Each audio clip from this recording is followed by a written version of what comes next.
students, I am from Team Z Plus Education. Do you know why journalism is important?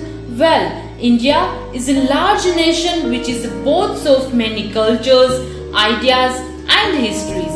Journalism is a new open arena to share, discuss, learn, and talk about what we care about. The purpose of journalism is thus to provide citizens with the information they need to make the best possible decisions about their lives, their communities, their societies, and their governments. So, what are you waiting for? Let's join the certification course to make your career in journalism. For more information, call on the below number. See you soon. નમસ્કાર દર્શક મિત્રો, હું પ્રીતિ મહેતા આપનું સ્વાગત કરું છું Z plus ન્યૂઝમાં. દરેક ખબર પર રહેશે અમારી નજર. સૌથી મોટા સમાચાર આવી રહ્યા છે રાજકોટથી. ઉદય શિવાનંદ હોસ્પિટલમાં ગઈકાલે રાત્રે આગ લાગવાની ઘટના ઘટી છે, જેમાં 5 વ્યક્તિઓનું નિધન થયું છે, 5 વ્યક્તિઓનું મૃત્યુ થયું છે. આનંદ બંગલા ચોક સ્થિત આ જે કોવિડ હોસ્પિટલ હતી, ઉદય શિવાનંદ હોસ્પિટલ, જેમાં 33 જે દર્દીઓ હતા તે સાજા થવા માટે આ હોસ્પિટલમાં ગયા હતા, પરંતુ સાજા થવાની જગ્યાએ, ક્યોર થવાની જગ્યાએ આ દર્દીઓને મળ્યું છે ફક્ત અને ફક્ત મોત. 12:20 રાત્રે 12:20 આ ઘટના છે. ફાયર ડિપાર્ટમેન્ટમાં જે કોલ આવ્યો ત્યારબાદ ફાયર ડિપાર્ટમેન્ટ હરકતમાં આવ્યું હતું, આગ બુઝાવવાનો ટ્રાય કર્યો હતો. 33 માંથી 5 વ્યક્તિઓના નિધન થઈ ચૂક્યા છે. જે એક વ્યક્તિ છે તે હજુ પણ ગંભીર રીતે ઈજાગ્રસ્ત છે.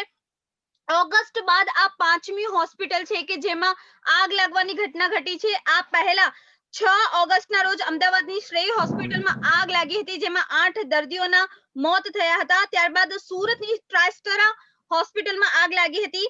ત્યારબાદ જામનગરની જીજી હોસ્પિટલમાં 25 ઓગસ્ટના રોજ આગ લાગી હતી. વડોદરાની સયાજી હોસ્પિટલમાં 8 સપ્ટેમ્બરના રોજ આગ લાગી હતી અને 26મી તારીખ જે ગોઝારી રાત હતી, જેમાં ઉદય શિવાનંદ હોસ્પિટલમાં આગ લાગી હતી. આ બધી જ હોસ્પિટલમાં એક વસ્તુ કોમન હતી અને તે હતી આ 5 હોસ્પિટલ કોવિડની હોસ્પિટલ હતી. બધી જ હોસ્પિટલમાં જે મૃતકો હતા તેને મુખ્યમંત્રીના જે રાહત કોષ હોય તેમાંથી 4 લાખ રૂપિયાની સહાય કરવામાં આવી છે. બેઝિકલી મારો ક્વેશ્ચન ફક્ત એટલો જ છે કે શું 4 લાખની સહાય જે લોકોએ પોતાના સ્વજનો ગુમાવ્યા છે તેમના માટે ઇનફ છે? આ જ મુદ્દે ચર્ચા કરવા માટે મારી સાથે સ્ટુડિયોમાં ઉપસ્થિત છે હિમાંશુ ઠક્કર, કે જેઓ એડવોકેટ છે. હિમાંશુજી, આપનું સ્ટુડિયોમાં સ્વાગત છે. બીજી તરફ મારા બીજા જે મહેમાન છે તે છે ડોક્ટર વાચિની ભટ્ટ, કે જેઓ ડોક્ટર છે અને સાથે સાથે પ્રોફેસર પણ છે. વાચિનીજી, આપનું સ્ટુડિયોમાં સ્વાગત છે. Thank you. જ્યારે મારા ત્રીજા ગેસ્ટ છે તે છે માધવજી, કે જેઓ ફાયર એડવાઇઝર છે. માધવજી, આપનું પણ સ્ટુડિયોમાં સ્વાગત છે. નમસ્કાર. માધવજી, સૌથી પ્રથમ સવાલ આપને કે આવી ઘટનાઓ શા માટે ઘટતી હોય છે? કારણ કે જે પ્રમાણે રાજકોટની ઘટના ઘટી છે, જે મેયર છે તેમનું સ્પષ્ટપણે કહેવું છે કે આ હોસ્પિટલ પાસે એનઓસી હતી. બાકીની 4 જે હોસ્પિટલની વાત કરવામાં આવે તો તેમાં એક્સપાયરી ડેટના ફાયરના સાધનો પણ મળી આવ્યા હતા. આવી ઘટનાઓ શા માટે ઘટતી હોય છે અને આવી ઘટનાઓથી બચવા માટે શું કરી શકાય? જી માધવજી. देखिए, एक तो एक मैनेजमेंट का एटीट्यूड है कि जब हम हमारे हॉस्पिटल में पेशेंट्स को एडमिट करते हैं, सी एक तो वो असहाय होते हैं, they can not protect themselves, so it is a basic duty of hospital that fire protection and in case of emergency rescue operation of the patient is essential, where most of the hospitals are lacking. That is one of that is the reason for deaths of such patients. You are allowing people who are handicapped, you are helpless, and you are indirectly you are becoming reason for their deaths. It is very, very serious. This is not a simple occupancy where people can run away themselves. So the hospital management should very take seriously that they should be prepared for this, and all the legal formalities they should complete it. Fire provisions, equipment, everything should be clearly available. Otherwise, it's an attempt to murder, frankly speaking. Okay, attempt two murder ની વાત કરી છે. અત્યારે હાલ રાજકોટના જે mayor છે બીનાબેન આચાર્યનું નિવેદન સામે આવી રહ્યું છે. ચાલો જોઈએ કે બીનાબેન આચાર્ય શું કહી રહ્યા છે. આવા કોરોના સંક્રમણમાં પણ એક કોવિડ હોસ્પિટલમાં એક આ ઘટના બની ગઈ ખરેખર આ કુદરતી ઘટના કહેવાય. દુઃખ પણ અમે લોકો વ્યક્ત કરીએ છીએ. માનનીય મુખ્યમંત્રી શ્રી વિજયભાઈએ પણ દુઃખ વ્યક્ત કર્યું છે. અને કહીએ તો એક મોટી જાનહાનિ છતાં પણ અટકી ગયું છે. મોટી વાત એ છે કે એનઓસી લીધેલી હતી. ફાયર સિસ્ટમના બધા સાધનો અહીંયા વાચનીજી, હિમાંશુજી, બંનેને કોમન ક્વેશ્ચન રહેશે. બીનાબેન આચાર્યનું કહેવું છે કે આ કુદરતી ઘટના હતી, આમાં મોટી ઘટના થતી અટકાવી દેવામાં આવી છે. આ જે બેજવાબદારી ભર્યું નિવેદન છે તેને આપ કેવી રીતે જોઈ રહ્યા છો? સૌથી પ્રથમ વાચનીજી આપ. ચોક્કસ પ્રીતિબેન, એક તો આ મુદ્દો જે છે, જ્યારે પણ આ પ્રકારની ઘટના બને છે ત્યારે એની સામે જે તમે કરી રહ્યા છો કે મીડિયાએ અવાજ ઉઠાવવો ખૂબ જ આવશ્યક છે. સૌથી પહેલા તો એની પાછળનું કારણ એ છે કે આ કોઈ નાની મોટી ઘટના નથી. આ જે ઘટના બની છે એની પાછળ ક્યાંક ને ક્યાંક હોસ્પિટલ મેનેજમેન્ટની બેદરકારી જે છે ક્યાંક ને ક્યાંક જવાબદાર છે. જ્યારે પણ તમે એક હોસ્પિટલ જ્યારે તમે બાંધો છો, કોર્પોરેટ હોસ્પિટલ હોય કે પછી ગવર્મેન્ટ હોસ્પિટલ હોય, ત્યારે અમુક એના નોર્મ્સ છે, એની સાથે ફોલો કરવાની સાથે હોસ્પિટલો બનતી હોય છે. હવે જ્યારે ફાયર વિભાગની વાત કરીએ કે ફાયર સાધનોની વાત કરીએ કે એક વખત તમે એને લાવીને વસાવી દીધા પછી એ વર્ક કરે છે કે નહીં, એને રિપ્લેસ કરવાની જરૂર છે કે નહીં, એ બધા એસ્પેક્ટ પણ હોસ્પિટલમાં જોવા પડે. હોસ્પિટલમાં દર્દીઓ જ્યારે સારવાર માટે આવે છે ત્યારે પોતાની સફર થતા પોતાના ડિઝીઝના કારણે નહીં પણ આવી ઘટનાઓના કારણે જ્યારે તેઓ પોતાનો જીવ ગુમાવે છે ત્યારે એ વ્યક્તિ જીવ નથી ગુમાવતો, એની સાથે સાથે એનો આખો પરિવાર જે છે એ પોતાના સ્વજનને ગુમાવે છે વિના વાંકે, વિના ભૂલે. હવે આના માટે તો આપણે હોસ્પિટલ મેનેજમેન્ટને 100% જવાબદાર ગણી શકીએ. અને જો ફાયર બ્રિગેડ જો યોગ્ય સમય ન પહોંચ્યું હોય તો કદાચ આપણે જે છે એમને આક્ષેપમાં લઈ શકીએ. પણ તમે કહ્યું એ પ્રમાણે સ્પષ્ટ છે અહીંયા કે ફાયરને બુઝાવવાના જેટલા પણ સાધનો હતા એ પ્રોપરલી વર્ક નતા કરતા અને તેના કારણે જે છે લગભગ આપણે કહ્યું એ પ્રમાણે કે 5 થી 6 વ્યક્તિઓ જે છે મૃત્યુ પામ્યા છે. અને આ ઘટના એક વખતની, આ ઘટના વારંવાર આપણે અનેક હોસ્પિટલોમાં, ગુજરાતની અનેક હોસ્પિટલો તમે કીધું એ પ્રમાણે એમાં થઈ રહી છે. તો 100% આ ઘટનાની સામે મોનેટરી કમ્પેન્સેશન જે છે એ પૂરતું નથી. આની સામે કડક પગલાં લેવા જોઈએ. કારણ કે પ્રીતિબેન, આપણા દેશમાં થાય છે શું, ક્યારે કોઈ પણ નિગ્લિજન્સીના કેસીસ આવે કે ક્યારે કોઈ પણ ક્રાઇમ થતું હોય એની સામે કડક પગલાં લેવાતા નથી. હંમેશા દરેક વસ્તુ અથવા બેદરકારીની સામે મોનેટરી કમ્પેન્સેશન જે છે ઇનફ નથી. કારણ કે નહીં તો પછી આવી ઘટનાઓ જે છે વારંવાર આપણી સમક્ષ આવવાની છે ને આપણે જે ડિબેટ કરીશું, ઓપિનિયન મૂકીશું, એનો પછી કોઈ જે છે સમરી નહીં બને. તો ખાસ આની સામે કડક પગલાં લેવા કે કડક નિયમો છે અને આનું જે સુપરવિઝન જે છે અમુક મહિને કે અમુક વર્ષે કરવાનું જોઈએ એ સ્ટ્રિક્ટ આ વસ્તુ જે છે આજ પછી ફોલો થવી જોઈએ. જી બિલકુલ. હિમાંશુજી, આપ શું કહેશો? જે પ્રમાણે બીનાબેન આચાર્ય જેઓ મેયર છે રાજકોટના, બે જવાબદારી ભર્યું નિવેદન આપ્યું છે કે આ કુદરતી ઘટના છે, શું કહેશો આપ? મારે ડોક્ટર વાચીનીબેને જે કહ્યું એ બહુ સાચું કહ્યું, પણ એક એમની વાતમાં એક વસ્તુ ઉમેરવી છે કે અત્યારે તો હોસ્પિટલનો જે સ્ટાફ હોય છે એને પણ ફાયર સેફટીની ટ્રેનિંગ આલવી એ કોડ ઓફ કન્ડક્ટમાં આવી ગયું છે. એટલે આ હોસ્પિટલમાં કયા સ્ટાફને ફાયર સેફટીની પ્રાથમિક ટ્રેનિંગ આપવામાં આવી હતી એનો રેકોર્ડ રાખવો પડે છે. પહેલું તો એ મારે ડોક્ટર સાહેબના સ્ટેટમેન્ટમાં એ ઉમેરવાનું હતું. અને બીજું, જ્યારે મેયર સાહેબે વાત કરી, એમને ખબર નથી કે કુદરતી હોનારત કોને કહેવાય અને માનવ સર્જિત હોનારત કોને કહેવાય. તો મારે એમને એટલું કહેવું છે કે કુદરતી હોનારત એટલે જે કુદરત દ્વારા બને, જેમ કે અતિવૃષ્ટિ થાય, અર્થક્વેક થાય, લેન્ડસ્લાઇડ થાય, દુકાળ પડે, આવી ઘણી બધી જે આપણા માનવના હાથમાં નથી હોતી ને એ દુર્ઘટના કહેવાય, એ કુદરતી દુર્ઘટના કહેવાય. હવે એમનું બીજું એક સ્ટેટમેન્ટ એવું હતું કે મોટી હોનારત થતા અટકી ગઈ. અરે એટલે તમે મોટી હોનારત થવાની રાહ જોતા હતા? એટલે તમે કહેવા શું માંગો છો? તમે તો જનતાના ઇલેક્ટ થયેલા શહેરના પ્રથમ નાગરિક છો. તમારું સ્ટેટમેન્ટ આ તો બહુ બેહુદું લાગે છે, શરમજનક લાગે છે. આજે અમને તમે જે આ સ્ટેટમેન્ટ બોલ્યા છો એક નાગરિક તરીકે, અમને આ તમારી સામે કુદરતી હોનારત અને માનવ સર્જિત હોનારત તો તમને ભેદ જ ખબર નથી અને તમે આટલી મોટી પોસ્ટ ભોગવો છો. તો આ બહુ દુઃખદ ઘટના છે મેયર માટે અને જનતા માટે. તમે જનતાના નિમાયેલા પ્રતિનિધિ છો. કાલે તમને જનતા પૂછશે કે તમે માનવ સર્જિત કયા આધારે કહો છો, અરે કુદરત સર્જિત આ કયા આધારે કહો છો. અને બીજું મારે આપને કહેવું છે કે એમને એમ કહ્યું કે 4 લાખ રૂપિયાનું કોમ્પન્સેશન સરકારે આપ્યું. તો શું સરકારને રાતના સપનું આવી ગયું કે 4 લાખ રૂપિયા સફિશિયન્ટ છે કે પૂરતા છે? એમને એટલો વિચાર કર્યો કે આ કોની ભૂલના લીધે થયું છે? નેગ્લિજન્સ 100%. કોઈ પણ પેશન્ટ જ્યારે હોસ્પિટલમાં દાખલ થાય છે એ સાજો થવા જાય છે, એ મરવા નથી જતો. મેં એક પેશન્ટની જોડે વાત પણ કરી, એના સગાવાલા જોડે.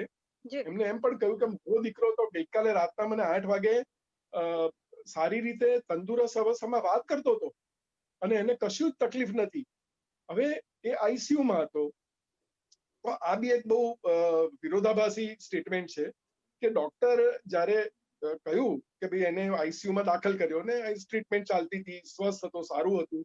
હવે જ્યારે આવા યંગ છોકરાઓ મૃત્યુ પામે છે તો એના કઈ નોર્મ્સ તો હોવા જોઈએ ને, કે એનું કોમ્પન્સેશન કે 4 લાખ રૂપિયા, આ તો મશ્કરી છે. 4 લાખ રૂપિયા એટલે સરકાર સમજે છે શું? તમે કોઈ દયાદાન કરો છો? અને કોની ભૂલના લીધે તમે આ 4 લાખ રૂપિયા આપ્યા છે? હોસ્પિટલની ભૂલના લીધે કે સરકારની ભૂલના લીધે? સ્ટેટમેન્ટ જ્યારે સરકાર કરે તો સ્ટેટમેન્ટ અને એને કંઈક વાસ્તવિક સાથે કંઈક સંબંધ હોવો જોઈએ, વાસ્તવિકતા સાથે. અને બીજું, ફાયર ઓફિસરે એ સ્ટેટમેન્ટ એવું પણ કર્યું છે કે આઈસીયુ માંથી બહાર નીકળવાનો દરવાજો બહુ જ નાનો હતો. હવે જ્યારે હોસ્પિટલો બાંધકામ કરવામાં આવે છે ત્યારે certain rules and regulation, code of conduct એના નક્કી હોય છે. જેમ કે હોસ્પિટલનો ઓપરેશન થિયેટર હોય તો એમાં સાંધા કે બારી ને એવું બધું ના હોવું જોઈએ. એવા બધા સર્ટન નોર્મ્સ છે. તો એ નોર્મ્સ આમાં ફોલો કરવામાં આવ્યા હતા કે નહીં? તો સિવિલ ડિપાર્ટમેન્ટ કે જેને બીયુ પરમિશન આપી છે એ પણ એટલા જ જવાબદાર ઠરે છે. બીજું કે ફાયર ઓફિસરે એમ પણ કહ્યું કે જ્યારે જે ઇમરજન્સી ગેટ હતો એ ઇમરજન્સી ગેટની આગળ બધો સામાન પડ્યો હતો, એ તો બધો ખસેડ્યો, ઇમરજન્સી ગેટને તોડવો પડ્યો. હવે તમે વિચાર કરો કે ઇમરજન્સી ગેટ શેના માટે હોય છે કે જ્યારે કોઈ દુર્ઘટના બને તો તાત્કાલિક બીજા બધા દર્દીઓને કે આઈસીયુના દર્દીઓને કે જે પણ સ્ટાફ છે એ બધા સેફલી બહાર નીકળી શકે. હવે ઇમરજન્સી ગેટને જ્યારે તોડવો પડે એ જો પરિસ્થિતિ હોય તો હોસ્પિટલનું જે મેનેજમેન્ટ છે કે આ ટ્રસ્ટની હોય તો ટ્રસ્ટીઝ હોય કે બોર્ડ ઓફ ડિરેક્ટર્સ હોય, આ બધા જ જવાબદાર છે. એની સાથે સરકાર પણ એટલી જવાબદાર છે. અને સરકાર એટલે હું ગુજરાત સરકારની વાત કરું છું. ફાયર સેફટી એટલે લોકલ ઓથોરિટીની પણ એક જવાબદારી છે. અને સિવિલ ડિપાર્ટમેન્ટ કે તમે આ બીયુ પરમિશન આપી એના નોર્મ્સ તમે ફોલો કર્યા છે કે નહીં હોસ્પિટલ. એટલે આ બધું, અને પિરિયોડિકલી ફાયર એક્સટિંગ્વિશર ને ફાયર સેફટીના જે સાધનો હોય છે એનું ચેકિંગ દર વર્ષે થવું જોઈએ. તો એ તમે છેલ્લું ક્યારે કર્યું છે? આ બધા જ ડોક્યુમેન્ટ્સ તપાસવા જોઈએ. અને બીજું મારે ખાસ ઉમેરવું છે વાચકો માટે, દર્શકો માટે, કે ભાઈ તમે આ જે 4 લાખ રૂપિયા છે તો એ સ્વીકારો તો બરોબર છે, પણ જેનું સર્જન કર્યું છે ને એનું દુઃખ નો વિચાર કરો. કે જે મા બાપ છે કે એમના ઘરડા દાદા દાદી છે એમનું કલ્પાંત તો તમે જુઓ, ટીવી પર જોઈ ના શકાયા છે. એક દુર્ઘટના લગભગ મેં તમે જે 5 દુર્ઘટનાની વાત કરી, અમદાવાદ, બરોડા, ભાવનગર, સુરત, રાજકોટ, આ બધી લગભગ બાય એન્ડ લાર્જ રાતના બની છે. તો આવું તો રાતના શું બને છે? એ કંઈક એવું સ્પેશિયલ કારણ બને છે કે રાતના જ આગ લાગે છે? અને બીજું કે રાજકોટ, અમદાવાદ અને આ બધી જ આગમાં પરિવારજનોને જાણ બહુ મોડી કરવામાં આવે છે. કેમ?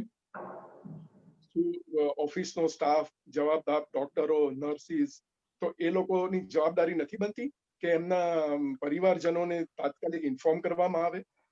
હા, હું એવું સમજુ કે પહેલા એમની જાન બચાવવાની જવાબદારી છે, પરંતુ જે એડમિનિસ્ટ્રેટિવ સ્ટાફ છે કે જે એમના સુપ્રિન્ટેન્ડન્ટ છે કે જે હાજર, તો એમાંના કોઈકની તો જવાબદારી બને છે ને કે પરિવારજનોને ઇન્ફોર્મ કરે. આ તો મિડનાઇટ નો સવાલ છે. જી બિલકુલ. ઘણા બધા આ 5 ઘટના છે. આપ ત્રણેયને મારો એક કોમન ક્વેશ્ચન રહેશે, વાચિનીજી, હિમાંશુજી, માધવજી. 5 ઘટનામાં ઘણા બધા મુદ્દા એવા છે કે જે કોમન છે. ફર્સ્ટ, 5 હોસ્પિટલમાં મોડી રાત્રે આગ લાગી છે. 5 હોસ્પિટલમાં આઈસીયુમાં શોર્ટ સર્કિટના કારણે આગ લાગી છે. ત્રીજી વસ્તુ, 5 હોસ્પિટલમાં સ્વજનોને બહુ જ મોડી જાણ કરવામાં આવી છે. 5 હોસ્પિટલમાં જી 5 હોસ્પિટલમાં જે એક્સપાયરી ડેટના ફાયરના સાધનો મળી આવ્યા છે, જે ગેટ છે કે જ્યાંથી જે અંદર જતા હોય છે દર્દીઓ, તેમને જે લાવવાનો દરવાજો હતો તે સાંકડો હતો. જે નીતિ નિયમો હોય તે નીતિ નિયમો પ્રમાણે હોસ્પિટલનું જે ચણતર કરવામાં નહોતું આવ્યું, ઇમરજન્સી ગેટ ક્યાંક નહોતા ખુલી શક્યા અને ક્યાંક સામાન હતો. આ બધી જે મુદ્દા છે પાંચેય હોસ્પિટલમાં સામાન્ય હતા. માધવજી, સૌથી પ્રથમ આપ કે જ્યારે ફાયરના જે પણ ઓફિસર હોસ્પિટલમાં જતા હોય છે ચેક કરવા માટે કે હોસ્પિટલમાં ફાયરની સુવિધાઓનું શું છે, ત્યારે એ લોકો શું ચેક करता હોય છે મહદઅંશે? नहीं, बेसिकली प्रॉब्लम क्या है कि ये चेकिंग ठीक से होती नहीं है.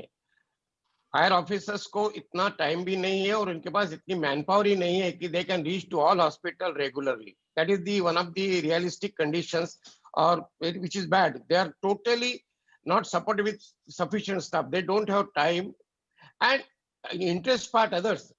Physical limitations are there. So this is one of the reasons they are not even visiting જી to Madhavji. check up. And management also, hospital management also should be equally serious that when the escape routes should not be blocked. There should not be unwanted storage because escape route is always blocked because in emergency it doesn't work. And to remove those obstacles takes 15-20 minutes. And initially 15-20 minutes are so important. When the fire starts, everything happens within 15 minutes. Growth takes place in 15 minutes. If you delay the escape route, delay the evacuation 15 minutes beyond, deaths are certain. That is the reality. Fire grows very fast within 15 minutes. ફાયરનો growth છે એ 15 મિનિટમાં fast થઈ જતો છે. વાચનીજી, આ આખી ઘટનાને આપ કેવી રીતે નિહાળી રહ્યા છો? કારણ કે જે પ્રમાણે માધવજીએ કીધું થોડુંક સાંભળવામાં નથી સારું લાગી રહ્યું, કારણ કે ફાયરના ઓફિસરો પાસે એટલો સમય નથી હોતો ને ફાયર ડિપાર્ટમેન્ટ છે તેની પાસે એટલા મેન પાવર પણ નથી કે તે એક એક હોસ્પિટલમાં જઈને ચેક કરી શકે. તો મારો બેઝિક સવાલ એ છે કે ગુજરાતમાં કેટલી હોસ્પિટલો એવી છે કે જે જીવતા બોમ્બ સમાન છે? જી વાચનીજી.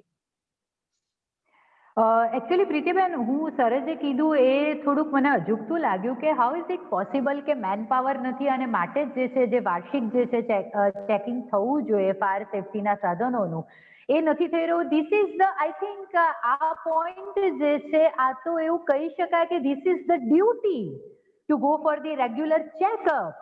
બીકોઝ હોસ્પિટલ જે છે ફક્ત સારવાર માટે નહીં, ત્યાં દર્દીઓની સેફટી પણ જે છે એટલી જ મહત્વની છે. પછી ઇન્ફેક્શનની સામે હોસ્પિટલ ઇન્ફેક્શનની સામે સેફટીનો સવાલ હોય કે ફાયર સેફટીનો સવાલ હોય, એટલે આ વસ્તુ તો I think it is the part of duty.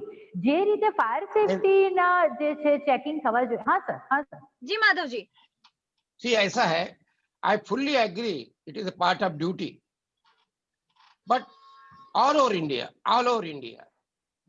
insufficiency of manpower is the biggest problem with all fire departments. They are really short of manpower. This has been noted and these postings have not been filled in for years. So definitely the inspections and visits are very important. But this fact that there are this inefficiency or other insufficiency of manpower is definitely a good, rather a main blockhead. Sincerity of the work is one part, but physically availability of the people is also equally important. Okay, then if it is the fact that fire department is lacking of the manpower, તો પછી સરકારે એની પર કામ કરવું જોઈએ. કારણ કે હું માનું છું કે તમે જે કહી રહ્યા છો ખૂબ જ સાચી વાત છે કે મેન પાવરના અભાવના કારણે જે છે રેગ્યુલર ચેકિંગ નથી થતું, અને એ વસ્તુ સાચી પણ હોય તો પણ સરકારે આની પર જે છે એક્શન લેવું જોઈએ કે એટલો કેટલો આપણે ભારત દેશની આટલી બધી જનસંખ્યામાં મેન પાવર ખૂટી જાય કોઈ પ્રોફેશનમાં, એ તો ખૂબ જ દુઃખદ વાત છે. તો આના માટે ખાસ જે છે સરકારે પગલાં લેવા જોઈએ ને. જેટલું આપણે ફાયર ડિપાર્ટમેન્ટની વાતો કરી રહ્યા છે એની સાથે સાથે I think hospital management department છે એ આ, અને પ્રીતિબેન કેવું કહી શકાય કે it is a part of a criminal negligency. એમ કે જ્યારે તમે કોઈ પણ પેશન્ટ જે છે અને તમે સારવાર આપવામાં કદાચ તમારાથી કદાચ નાની મોટી ભૂલ થઈ જાય છે કે તમે એને એડવાઇસ આપવાનું રહી ગયું કે બેટર પ્રોગ્નોસિસ માટે, તો કદાચ એ સિવિલ નિગ્લિજન્સી છે. પણ ક્યાંક તમારી એટલી મોટી નેગ્લિજન્સી હોસ્પિટલની, right, it's a kind of corporate negligence આને તો કહી શકાય. કારણ કે હિમાંશુભાઈએ બી કીધું કે જે પ્રમાણે fire સેફટીના સાધનોનું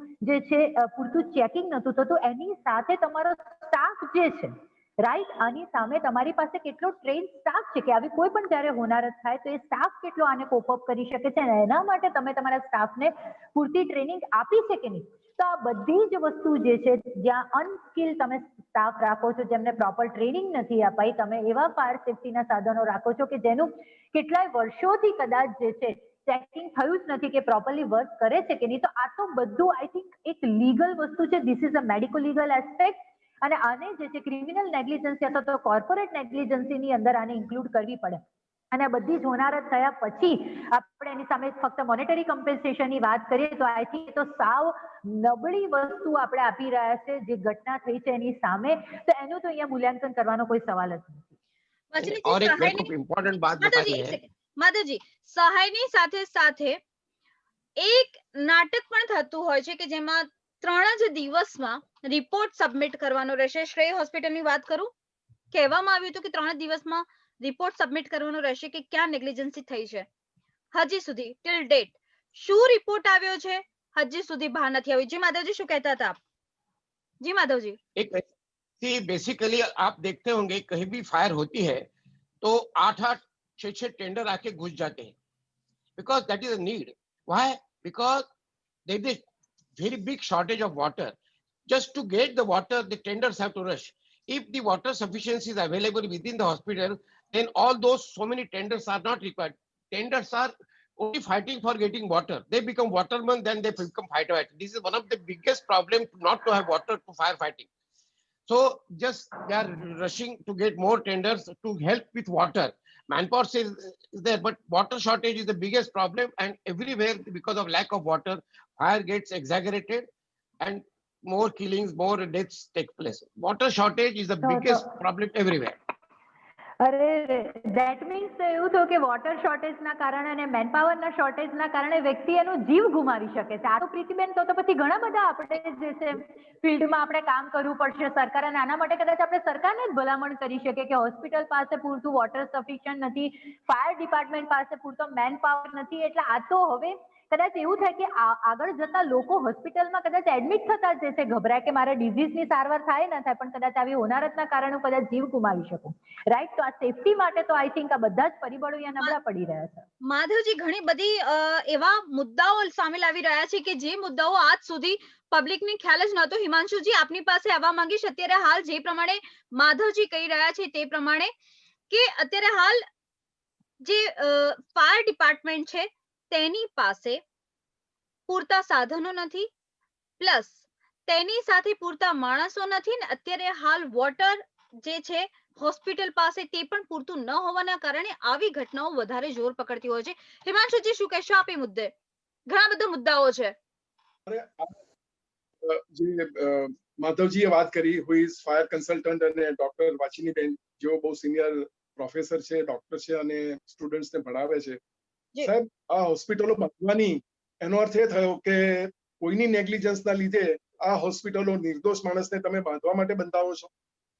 Why the hospital should be given permission unless they are self-sufficient with the staff, like enough water and enough technical staff to maintain the fire immediate if fire occurs. Secondly, જે માધવજીએ વાત કરી એ બહુ સાચી વાત કરી અને એમને બહુ બોલ્ડ સ્ટેટમેન્ટ આપ્યું. આઈ એપ્રિશિએટ મિસ્ટર માધવજી કે ફાયર ડિપાર્ટમેન્ટ પાસે સફિશિયન્ટ ટ્રેન સ્ટાફ નથી કે સફિશિયન્ટ સ્ટાફ નથી. Does it mean that the negligence is on the part of the fire department? The fire department comes under state authority. Then state authority, state government is liable to provide sufficient staff and sufficient trained staff for to extinguish the fire. અને બીજું hospital કે જ્યાં બિચારા અશક્ત માણસો જે ચાલી નથી શકતા, જે રોગીસ છે, જે કોઈને હાર્ટનો અત્યારે આ કોવિડનું ચાલ્યું છે તો એ પેશન્ટો છે, એમને નબળી આવે છે, બધું જાણે છે બધા. એ લોકો અશક્ત હોય છે, ચાલી નથી શકતા. બીજું કે ફાયર સેફટી ઓફિસર રાજકોટનું મેં સ્ટેટમેન્ટ સાંભળ્યું, એમને એમ કહ્યું કે આઈસીયુમાં પેશન્ટોને બધી વેન્સ અહીંયા વીગો ભરાવેલી હતી, જે ડોક્ટર સાહેબ કદાચ સમજી શકશે કે એ ચાલુ હતી, ઓક્સિજન માસ્ક ચાલુ હતા. હવે એ બધું રિમૂવ કરવું એના માટે ટેકનિકલ સ્ટાફ જોઈએ, કોઈ નર્સ જોઈએ કે ડોક્ટર જોઈએ. એ એક તો ટાઈમસર હતા નહીં, અને બીજું કે એ બધા પેશન્ટોને એ બધું રિમૂવ કરે, આટલા જરા જે બી પેશન્ટ આઈસીયુમાં હતા એ બધાને રિમૂવ કરે, ઇટ ટેક્સ ટાઈમ. આઈસીયુ માંથી બહાર નીકળવાનો દરવાજો બરોબર નતો. તો આ બધું તમે વિચાર કરો કે ડોક્ટરો ક્યાં ગયા? નર્સ હાજર નથી. એ આઈસીયુમાં નર્સ તો કમ્પલસરી, એ ડિપાર્ટમેન્ટમાં ડોક્ટર બી જોઈએ. See there is a code of conduct. વાચીની બેન ડોક્ટર સાહેબ કદાચ કહી શકશે કે જ્યાં આઈસીયુ ત્યાં ડોક્ટર બી અવેલેબલ હોવા જોઈએ, મિનિમમ MBBS ડોક્ટર અને staff nurse, train staff nurse. હવે જો એ લોકો હાજર હતા તો તમે આ વિગોને રિમૂવ કરવી કે બીજા બધા ગેજેટ્સ નાખેલા હોય રિમૂવ કરવા, તો આ બધાનો કોઈ જવાબ આપશે? અને બીજું કે તમે પ્રીતિબેન હમણાં કહ્યું કે 72 કલાકમાં સ્ટેટ ગવર્મેન્ટે કહ્યું હતું કે આ રિપોર્ટ બહાર આવશે, એટલે ફાયર ઓફિસરની એક નિમણૂક કરવામાં આવેલી. પછી એમને એમ કહ્યું કે આ ટેકનિકલ મેટર છે, એટલે રિટાયર્ડ હાઈકોર્ટ જજ સાહેબની નિમણૂક કરવામાં આવી. રાજકોટમાં પણ એક કોઈ ફાયર ઓફિસર કે કોઈ આઈ થિંક IAS ઓફિસરની નિમણૂક કરવામાં આવી છે. હવે એ પણ એ કહે છે કે ભાઈ હવે આ તો ટેકનિકલ છે, રિટાયર્ડ હાઈકોર્ટ છે, એક બીજા ઉપર દોષ નાખશે, બીજું ત્રીજા ઉપર દોષ નાખશે. મારે એ જ કહેવું છે કે આ દોષારોપણ થાય છે, અને અલ્ટિમેટલી એવું થયું કે આટલી બધી દુર્ઘટનાઓ, 5 દુર્ઘટનાઓ 5-6 મહિનામાં બની, અને આપણે કાલે કદાચ આ વાત કરતા ભૂલી જઈશું. આજે આટલા બધા વિદ્વાન માણસોને તમે ટીવી પર બોલાવ્યા છે કે તમે જે ઇન્ટરવ્યુ લે છો, અમારો તો ભાવના એક જ છે કે જનતામાં જાગૃતિ આવે અને ચોક્કસ સરકારને અને આ મેયરને અને બધાને કોર્ટમાં લઈ જાય. શેના માટે તમે પગલા લેતા બીઓ છો? સાહેબ, હું અહીંયા અત્યારે આવા જે થાય છે એના ફ્રી ઓફ ચાર્જ, અમે અમારું વકીલ મંડળ પણ ફ્રી ઓફ ચાર્જ કામ કરે છે. આવી ઘટના બને એમાં, અમદાવાદની ઘટનામાં પણ અમે પગલા લીધા છે. એટલે મારું આ વ્યુઅર્સને પણ કહેવું છે, સગાવાલાઓને, કે અમારી સંવેદના તમારી સાથે છે.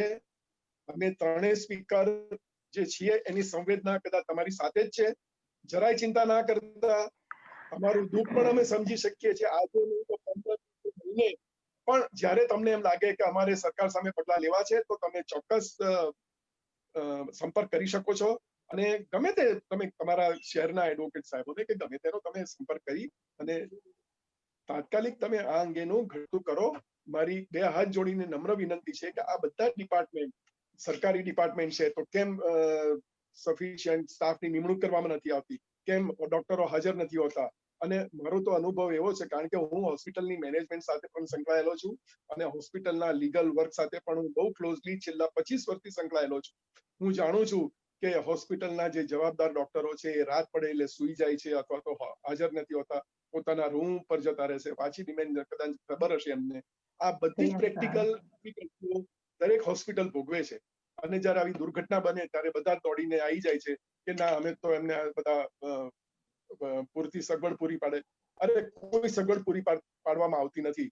મને અત્યારે પણ ખબર છે કે અમદાવાદની દરેક હોસ્પિટલમાં જ્યાં કોવિડ સેન્ટર છે ત્યાં ઘણીવાર ઓક્સિજન પણ સપ્લાયમાં ઓછો મળે છે. હા, હું એવું જાણું છું કે દર્દીઓ વધી ગયા છે એટલે કદાચ ઓક્સિજનની જરૂર પડે, પણ સરકારને આટલો જ્યારે માર્ચ મહિનાથી સમય મળ્યો છે તો આ અંગેની પણ તમારે ઘટતી વ્યવસ્થા કરવી જોઈએ. આ પણ એક બહુ ગંભીર બાબત છે.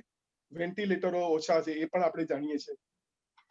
તો આ બધી બાબતોના આનું નિરાકરણ લાવવું જોઈએ. ફાયર સેફટી, મેં જેમ અગાઉ કહ્યું કે રાતના જ ફાયર થાય છે, અને રાતના ફાયર થાય છે, આ એવી ગંભીર બાબત છે. શું 5 હોસ્પિટલે નક્કી કરેલું કે રાતના જ ફાયર થશે?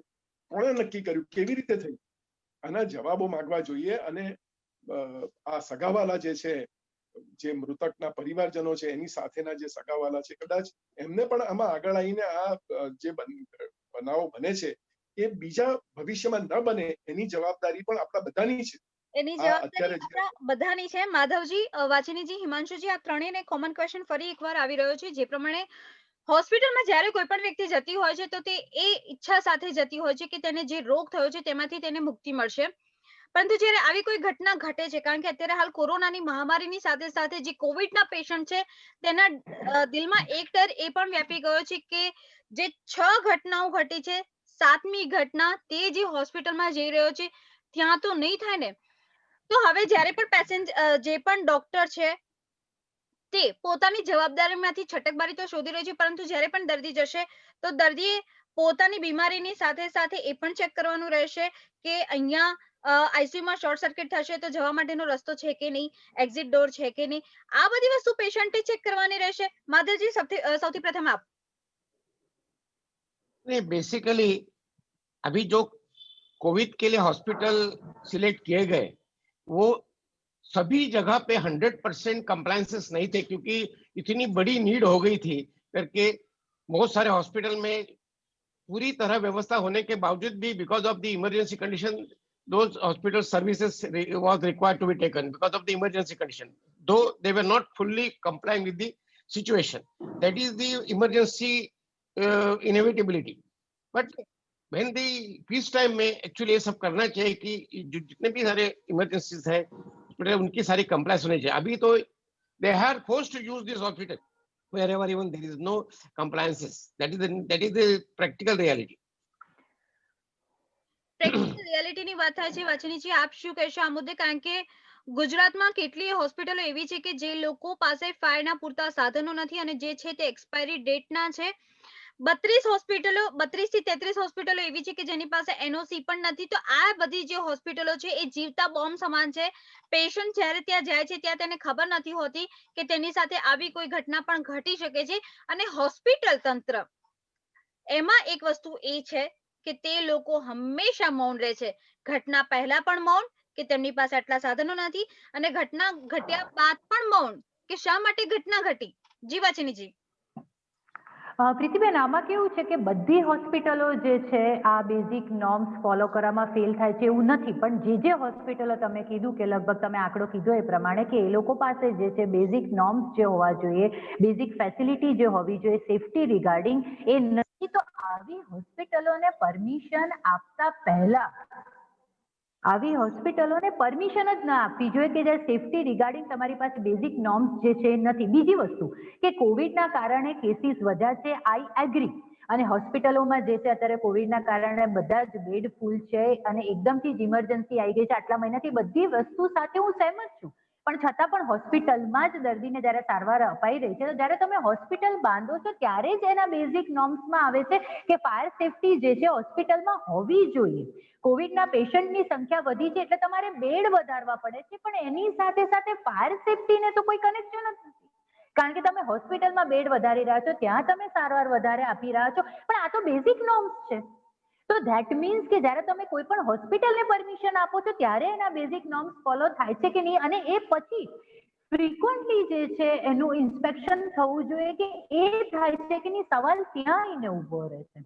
રાઈટ. બીજી વસ્તુ કે આ કેવું છે કે જ્યારે પણ કોઈ ઘટના બને કોઈ પણ શહેરની અંદર ત્યારે આપણે અવાજ ઉઠાવીએ છીએ, એના માટે આપણે અપીલ કરીએ છીએ, માંગણીઓ કરીએ છીએ, પણ પછી ક્યાંક ને ક્યાંક હિમાંશુભાઈએ કીધું એ પ્રમાણે કે 5 થી 6 દિવસ પછી ઘટના ભૂલાઈ જાય છે અને ફરી જ્યારે આવી હોનારત બને ત્યારે જે છે આપણા પ્રશ્નો મૂકીએ છીએ. તો આવી હોનારત જ્યારે થાય છે ત્યારે કડક પગલાં કેમ નથી લેવાતા, એક પ્રશ્ન જે છે આજે હું સૌની સમક્ષ મૂકવા માંગુ. જી Madhavji.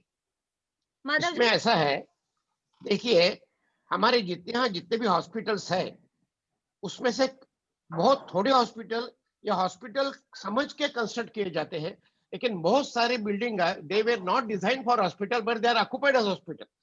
This is also one of the very bad situation. बहुत थोड़े પણ हॉस्पिटल સર અત્યારે તો આઈ એગ્રી કે હા સર, આઈ એગ્રી કે કોવિડના કેસીસ વધવાને કારણે આપણે બીજા પણ જે બિલ્ડિંગ છે ત્યાં આપણે કોવિડના દર્દીઓને સારવાર આપી રહ્યા છે, પણ પ્રશ્ન તો સર અત્યારે હોસ્પિટલનો છે કે ત્યાં બેઝિક નોર્મ્સ નતા અને ફાયર સેફટીના સાધનો નતા. હા, તો અત્યારે તો સર આપણો આખી જે ડિબેટ થઈ રહી છે it is all about the hospital. અત્યારે આપણે એ વસ્તુ પર ચર્ચા જ નથી કરી રહ્યા કે કોવિડના પેશન્ટ્સની સંખ્યા વધવાના કારણે આપણે બીજા બિલ્ડિંગ જે છે ત્યાં પણ આપણે જે છે કોવિડની સારવાર દર્દીઓને આપી રહ્યા છે સર. એટલે આ તો એક બેઝિક નોર્મ્સ ફોલો કરવાની હોસ્પિટલ મેનેજમેન્ટની હું તો કહું છું આ સંપૂર્ણપણે નેગ્લિજન્સી જે છે હોસ્પિટલ મેનેજમેન્ટની છે અને ક્યાંક ને ક્યાંક આ હોસ્પિટલને પરમિશન મળી છે ત્યાં ક્યાંક ને ક્યાંક જે છે નેગ્લિજન્સી થઈ છે. હિમાંશુજી, આપના માટે સવાલ આવી રહ્યો છે કે જે પ્રમાણે જો સરકારને ખબર છે કે આ જે હોસ્પિટલ છે તેની પાસે ફાયરના સાધનો નથી, કારણ કે જ્યારે પણ કોવિડ હોસ્પિટલની પરમિશન અપાતી હોય છે તો ઘણી બધી વસ્તુઓ ચેક કરવામાં આવતી હોય છે. જ્યાં સુધી મેં જાણ્યું છે, મેં રિસર્ચ કર્યું છે ત્યાં સુધી ઘણી બધી વસ્તુઓ ચેક કર્યા બાદ જ તે હોસ્પિટલ અથવા તો તે જગ્યાને COVID-19 હોસ્પિટલ બનાવવા માટેની પરમિશન અપાતી હોય છે. જ્યારે આવી ઘટનાઓ ઘટે છે ત્યારે સરકાર ઉપર યક્ષ પ્રશ્ન થાય છે કે સરકાર તરફથી શું ચેકિંગ કરવામાં આવ્યું કે આ જગ્યાને COVID-19 હોસ્પિટલ તરીકે રૂપાંતર કરવામાં આવીને સાથે સાથે બે હોસ્પિટલમાં બે આગની ઘટનામાં 13 દર્દીઓ ભડતું થઈ ગયા છે. જી હિમાંશુજી. ખરેખર તો વાચીની બેને બહુ સાચું કહ્યું જી. કે જે હોસ્પિટલને પરમિશન આપવામાં આવે છે એનું બિલ્ડિંગ તો હોસ્પિટલ થઈ એ પહેલા જે હોસ્પિટલ માટે કન્સ્ટ્રક્ટ કરવામાં આવેલું એ નિયમાનુસાર બન્યું છે કે નહીં. અને બીજું કે ત્યાં ધારો કે કોવિડ હોસ્પિટલ ઘણી ગાયનેક હોસ્પિટલ લીધી, કિડની હોસ્પિટલ લીધી છે કોવિડના પેશન્ટ માટે, પરંતુ બેઝિક પ્રશ્ન તો એ જ છે કે આ બધી હોસ્પિટલો કોડ ઓફ કન્ડક્ટ પ્રમાણે બનાવવામાં આવી છે કે નહીં. અને ફાયર સેફટી જે આખું માળખું છે એ ફાયર સેફટીના માળખાને કોઈ બી બિલ્ડિંગને એની સાથે કોઈ લાગતું વળગતું ફાયર સેફટી હોવી જોઈએ એટલે હોવી જોઈએ.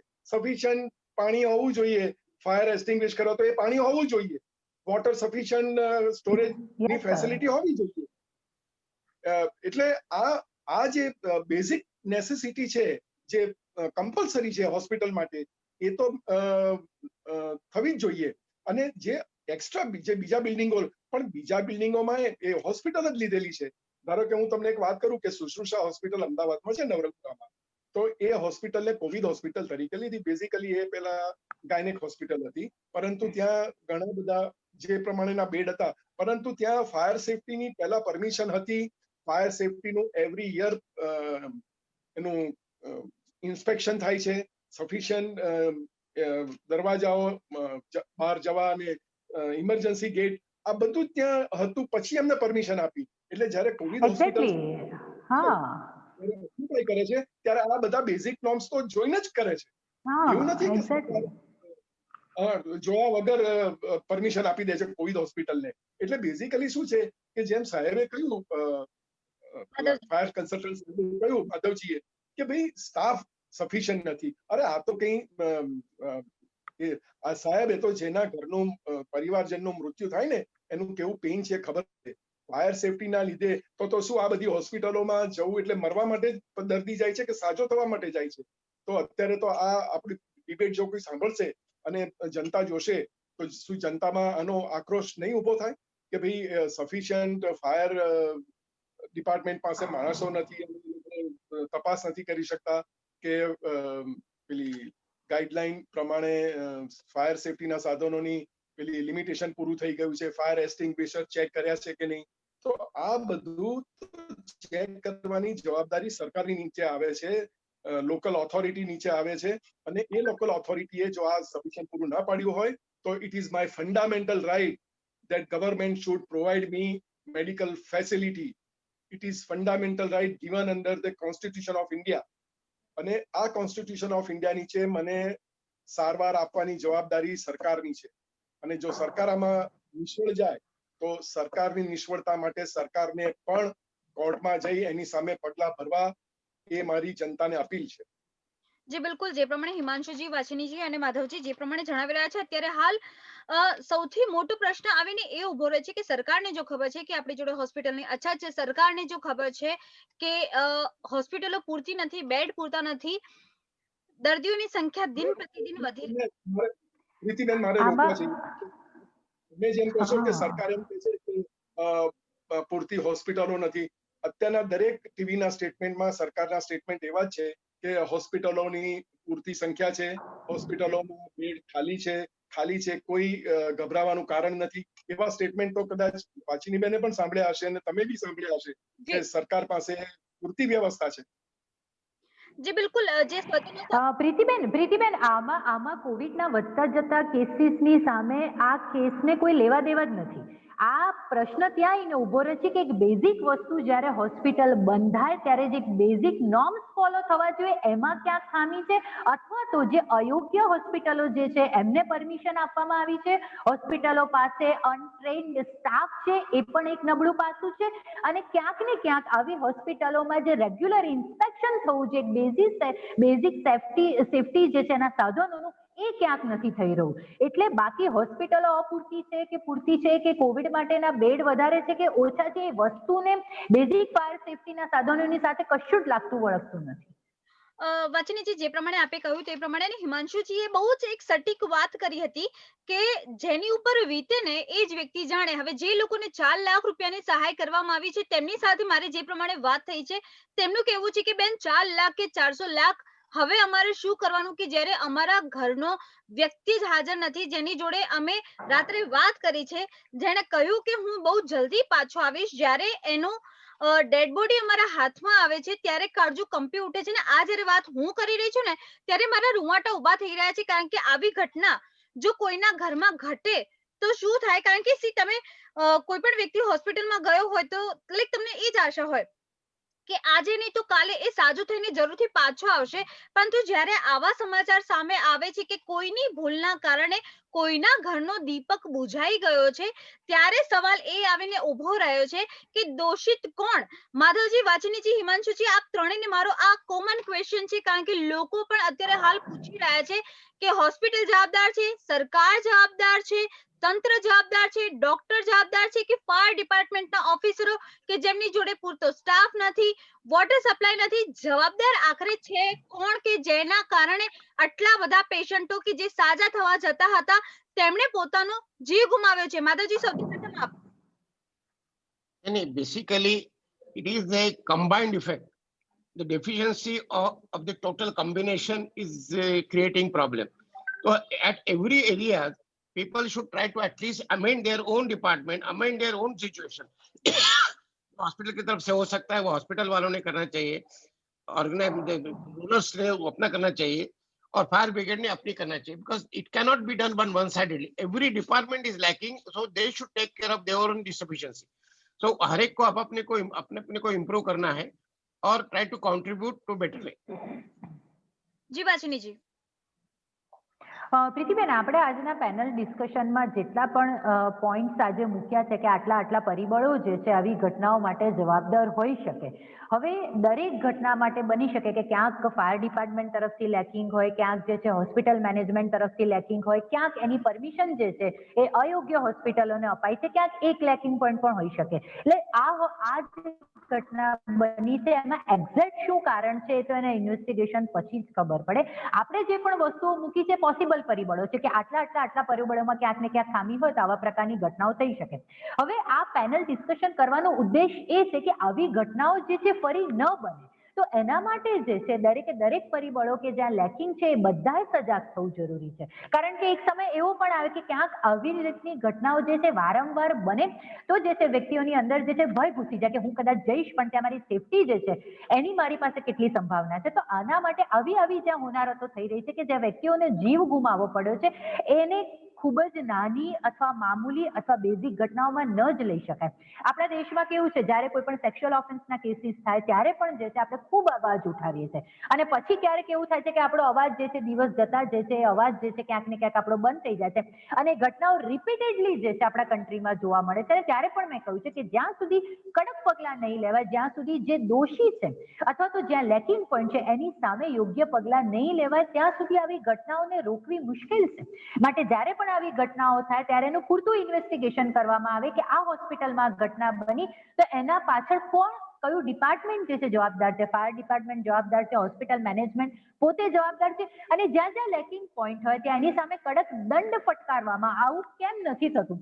કારણ કે દરેક પ્રોફેશનની અંદર ક્યાંક ને ક્યાંક ભ્રષ્ટાચાર હોય છે અને માટે જ જે છે આવી હોનારતો થયા પછી થોડા સમય પછી અવાજ દબાઈ જાય છે અને પછી એવું થાય છે કે થોડા વખત પછી ફરીથી આપણે જે છે ઘટનાઓ માટે જે છે આપણો અવાજ જે છે એ ઉમેરવો પડે છે.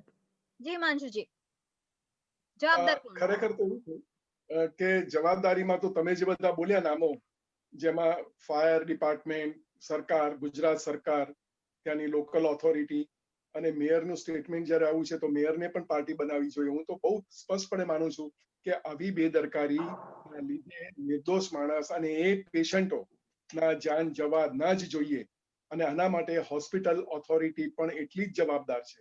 એટલે ઇન્ક્લુડિંગ હોસ્પિટલ, આ બધા જ સરકારી ડિપાર્ટમેન્ટો કે અર્ધ સરકારી ડિપાર્ટમેન્ટો ને પાર્ટી બનાવીને આમાં ક્લિયર નેગ્લિજન્સ છે. વાચીનીબેને કહ્યું એમ ક્રિમિનલ નેગ્લિજન્સ છે 304A, કલ્પેબલ હોમિસાઇડ, અને બીજું it's a deficiency in service on part of hospital. Hospital has to provide sufficient space, sufficient equipments, આ બધી જે છે એની ઝીણવટભરી તપાસ કરીને આ બધા ડિપાર્ટમેન્ટ સામે તાત્કાલિક કોર્ટમાં જઈ પગલા ભરવા જોઈએ અને આમાં કોઈને પણ બક્ષવા ના જોઈએ. એ સરકારના મોટા ઓફિસર હોય કે નેતા હોય, મેયર હોય, કમિશનર હોય, મ્યુનિસિપલ કમિશનર હોય, કારણ કે રાજકોટમાં તો મ્યુનિસિપલ કમિશનર છે અને મેયર પણ છે. એટલે આ બધાની સામે કડકમાં કડક પગલા ભરીને સફિશિયન્ટ જો ફાયર ડિપાર્ટમેન્ટ માટે સ્ટાફ ના હોય, એમની સામે પાસે સ્ટાફ ના હોય, તો ફાયર ડિપાર્ટમેન્ટના ચીફ ઓફિસરને પણ આમાં પાર્ટી બનાવાય. બીજું કે ચીફ ઓફિસરે એવું સ્ટેટમેન્ટ આપ્યું છે, મેં આજે ટીવી પર સાંભળ્યું, chief fire officer of Rajkot, એમને એમ કહ્યું છે કે સેફટી ઇમરજન્સી ગેટ અમારે તોડવો પડ્યો છે, એની સામે બધો સામાન પડ્યો હતો.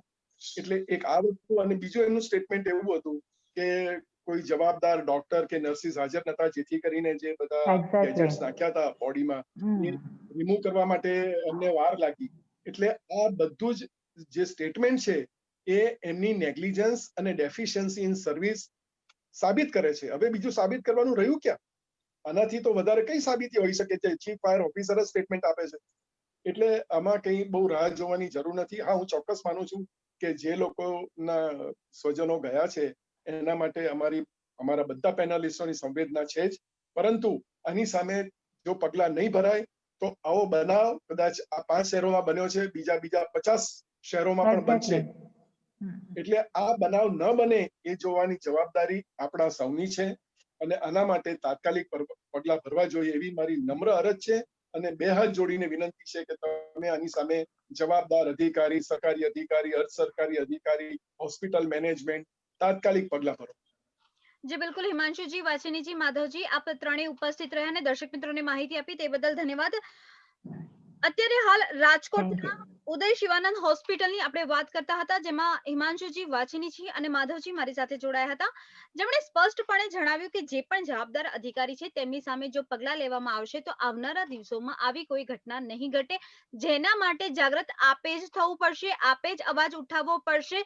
કારણ કે આવી ઘટનાઓ ત્યારે જ બનતી હોય છે કે જ્યારે આપણે આંખ આડા કાન કરી લેતા હોય છે ને જેના જ કારણે પાડાના વાંકે પખાલીને ડામ દેવાતો હોય છે. જો આવી કોઈ ઘટના કોઈની પણ સાથે બની હોય, આપ અવાજ ઉઠાવો. જો આપ અવાજ ઉઠાવશો તો આવી ઘટના બનતા અટકશે અને જે પણ વ્યક્તિઓ છે પોતાની જવાબદારીને બખૂબીથી નિભાવવાની કોશિશ કરશે.